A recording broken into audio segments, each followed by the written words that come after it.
Quelle est la différence entre ces deux verres de lait? Identiques, pas si sûr. Le premier contient du lait frais, produit par une éleveuse du Sénégal et ses vaches. Le deuxième est en réalité du lait en poudre, produit en Europe, engraissé à l'huile de palme et revendu au Sénégal 30% moins cher que le premier. Comment en est-on arrivé à cette absurdité? Depuis la suppression des quotas laitiers, l'Europe produit beaucoup trop de lait par rapport à la demande. Résultat, le prix du litre baisse, tout comme le revenu des éleveurs européens, contraints de vendre leur lait aux industriels à des prix planchers. Dans le même temps, la demande mondiale de beurre a fortement augmenté et son prix a flambé. Les industriels ont saisi l'aubaine, ils extraient la matière grasse du lait pour en faire du beurre, qu'ils revendent au prix fort et se retrouvent avec de grandes quantités de lait écrémé transformé en poudre pour être stocké. Mais comment l'écouler?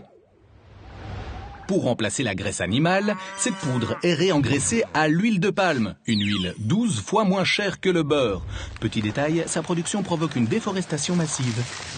Ce faux lait est ensuite exporté en Afrique de l'Ouest où il est vendu jusqu'à 30% moins cher que le local. Une concurrence agressive qui étouffe les éleveurs de la région et les empêche de vivre de leur travail.